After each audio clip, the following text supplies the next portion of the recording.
हिमाचल प्रदेश में विधानसभा चुनाव जैसे जैसे नजदीक आ रहे हैं, यहाँ का सियासी तापमान वो बढ़ रहा है और आज कांग्रेस पार्टी ने भी प्रदेश की जनता को 10 गारंटी दी है अगर वो सत्ता में आती है। क्या है इस पर रिएक्शन? कैबिनेट मंत्री सुरेश भारद्वाज इस वक्त खबरें अभी तक के साथ मौजूद हैं, उनसे ही बातचीत करेंगे। सर, जो सीनियर ऑब्जर्वर लगाए गए हैं कांग्रेस पार्टी के, भूपेश बघेल और भी बड़े नेता राजीव शुक्ला, वो शिमला पहुंचे थे, 10 बड़ी गारंटी दी है अलग अलग क्षेत्र को लेकर। क्या कहना चाहेंगे? जो एक नया कल्चर शुरू हुआ है गारंटी देने का, क्या ये सक्सेसफुल है? देखिए, कांग्रेस पार्टी अपने आप को अखिल भारतीय पार्टी बोलती है। अखिल भारतीय पार्टी में जो है वो उनका कोई राष्ट्रीय नेता होना चाहिए।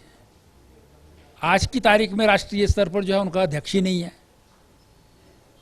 अब भूपेश बघेल जो है वो जो छत्तीसगढ़ में उन्होंने गारंटियां दी थी वहाँ तो पूरी कर नहीं पा रहे हैं। वो हिमाचल प्रदेश में आकर के गारंटी दे रहे हैं। अब हिमाचल प्रदेश की जनता जो है वो भूपेश बघेल को पकड़ने जाएगी वहाँ पर, कहते नहीं ये गारंटी दी थी, या उन्होंने जो है कोई एफिडेविट लिख करके दिया है जिसमें जो है वो कोर्ट में केस उनके खिलाफ चलाया जाए। तो गारंटियां आज तक कांग्रेस जो है वो राज करती रही है। उन्होंने कभी अपने मैनिफेस्टो में जो गारंटियां दी थे वो पूरी नहीं की है। तो आज की गारंटी जो है ये तो सिर्फ आपके साथ कंपटीशन कर रहे हैं। दूसरे स्थान पर किसको आना है उसके लिए इनका कंपटीशन है। इसलिए आप जो है वो अपनी गारंटियां दे रहा था, अब कांग्रेस अपनी गारंटियां दे रही है। सर, हिमाचल के परिप्रेक्ष्य में बात की जाए, ये पहला इस तरह का स्टेप होगा कि गारंटी दी जा रही है। हालांकि जो आज 10 गारंटियां दी गई है उसमें किसानों की बात भी की गई है, कर्मचारियों को लेकर विशेष तौर पर कहा गया कि ओल्ड पेंशन स्कीम बहाल करेंगे।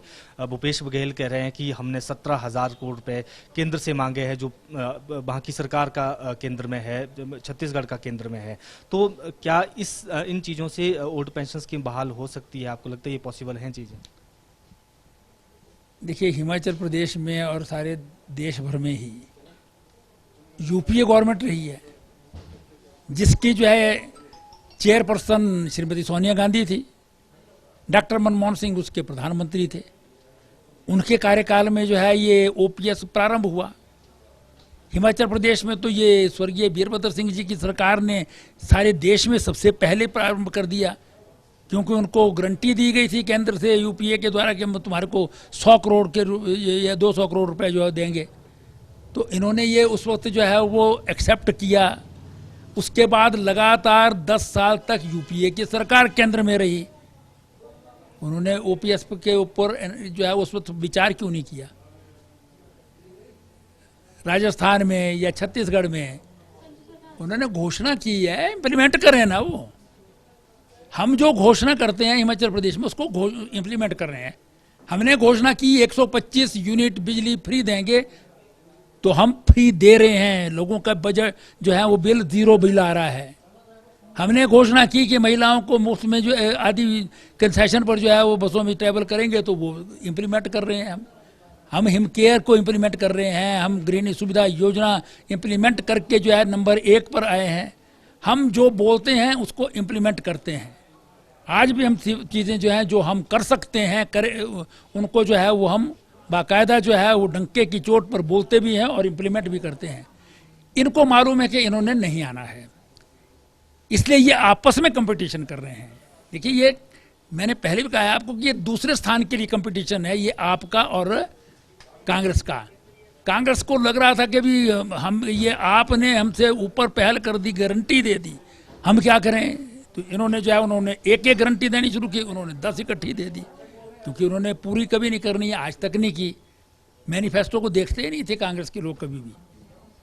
तो गारंटी का मतलब मैनिफेस्टो ही है ना, नए रूप में पेश कर रहे हैं ये। तो ये गारंटी इरेलीवेंट है, इनका कोई लाभ नहीं है। इनको मालूम है कि प्रदेश में भारतीय जनता पार्टी की सरकार फिर से बनने वाली है और ये डबल इंजन की सरकार है।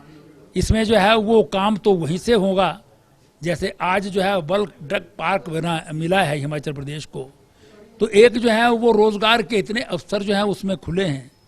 अब इनके पास क्या है, केंद्र में ये सोच नहीं सकते, ना आप सोच सकती है ना कांग्रेस सोच सकती है। तो इसलिए मैं समझता हूँ कि इनकी गारंटीज का कोई औचित्य नहीं है। आम आदमी पार्टी के भी दो बड़े नेता आज यहाँ थे। पंजाब के मुख्यमंत्री भगवंत मान, दिल्ली के उप मुख्यमंत्री मनीष सिसोदिया 1000 रुपए महिलाओं को 18 साल से जो बड़ी उम्र की महिलाएं होंगी उनको देने का ऐलान किया है पंजाब की तर्ज पर। आपको लगता है ये पॉसिबल है इस तरह की जो सम्मान राशियां देना किसी भी सरकार के लिए? ऐसा है, उनको मालूम है कि उन्होंने नहीं आना है। मैं वैसे बोलूँगा, इसलिए कुछ भी बोल दो, बड़ी बड़ी हाँक लो, लेकिन जब आना ही नहीं है, उन्होंने को पूरा करना ही नहीं है, तो बोलने में क्या हर्ज है?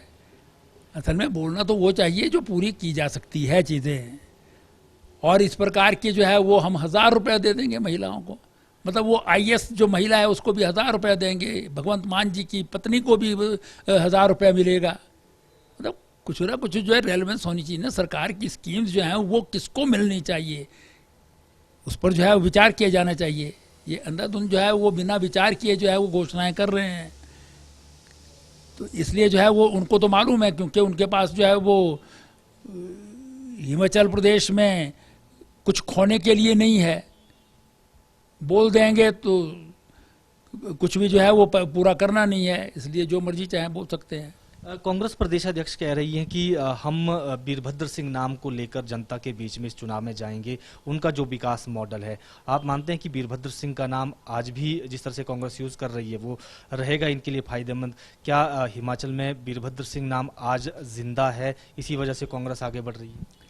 देखिए, व्यक्तिगत रूप से जो है वो मैं कोई भी टिप्पणी जो है वो वीरभद्र सिंह जी के ऊपर नहीं करना चाहता हूँ, लेकिन विकास का मॉडल ठीक है। जब कोई व्यक्ति जो है चीफ मिनिस्टर रहता है तो विकास कुछ ना कुछ करता है, लेकिन अगर उनके विकास मॉडल की बात मैं करूंगा तो पिछले 2017 में उन्होंने घोषणा की थी 21 कॉलेज जो है वो सारे प्रदेश में बनाने की, लेकिन एक भी नहीं बनाया था, पैसा एक नहीं रखा उसके लिए। अब जो काम जो आता है वो अपना विकास करता है। मॉडल मुझे नहीं लगता है कि कौन सा मॉडल है यहाँ पर, किस तरह का मॉडल है। जो भी चीफ मिनिस्टर आता है, जो भी सरकार आती है, वो अपने अपने तरीके से काम करती है। कोई ऐसी स्कीम जो पूरे प्रदेश में जो है वो चल रही है, हम मान सकते हैं कि डॉक्टर परमार के समय जो है वो बागवानी को जो है उन्होंने हिमाचल प्रदेश की आर्थिकी के लिए एक बहुत बड़ा जो है वो संबल माना और उस पर जो है वो काम हुआ। लेकिन बाकी बता दें कौन सा मॉडल है, सड़कों के लिए है या पानी के लिए है? ठीक है, आपने जो है वो कहीं जो है सीलें खोल दी, पटवार सर्कल खोल दिए, या स्कूल खोल दिए, कॉलेज खोल दिए, ठीक है, वो एक इशू है, वो अलग अलग इंस्टीट्यूशन खोलने का है। लेकिन एक मॉडल कौन सा हो सकता है, ये तो सबको जो आएगा उसको अपना मॉडल बताना पड़ेगा। प्रदेश की जनता पढ़ी लिखी जनता है, यहाँ पर जो है वो पुरानी चीज़ों के ऊपर नहीं, आज आपको लोगों को बताना पड़ेगा कि आपने क्या किया है और क्या करेंगे। वो तो आपको देख रहे हैं ना कि केंद्र में कैसे आप लड़ रहे हैं, कैसे आपके बड़े बड़े नेता जो हैं वो भाग रहे हैं, और किस प्रकार से जो है वो आप प्रदेश में जो है वो आपके नेता आपके साथ नहीं चल रहे हैं। आप वर्किंग प्रेसिडेंट बनाते हैं, वो भी आपको छोड़ करके चले जाते हैं, और सब अपनी अपनी डफरी, अपना अपना राग है। जो प्रदेश अध्यक्ष हैं वो कोई अपना मॉडल बताती हैं, उनके प्रचार समिति के अध्यक्ष हैं वो अपना मॉडल बताते हैं, और फिर विपक्ष के नेता हैं वो तो अपना ही मॉडल बताते हैं। और जो मॉडल विपक्ष के नेता बताते हैं वो कांग्रेस अध्यक्ष के पुत्र जो है वो बोलते हैं कि इनको सोच समझ करके बात करनी चाहिए कि हम क्या कर सकते हैं, वही बोलना चाहिए। अब ये स्थिति जिस पार्टी की हो तो उसका मॉडल क्या होगा ये हम अंदाजा लगा सकते हैं। बिल्कुल, ये थे कैबिनेट मंत्री सुरेश भारद्वाज। जो गारंटियां आज कांग्रेस पार्टी ने दी है, आम आदमी पार्टी भी जो दे रही है, इन्होंने कहा कि जिन्होंने सत्ता में आना ही नहीं है उनकी गारंटी से कोई फर्क नहीं पड़ता है, क्योंकि भाजपा ही सत्ता में वापसी कर रही है। वीडियो जर्नलिस्ट राज कौंडल के साथ प्रदीप ठाकुर, शिमला।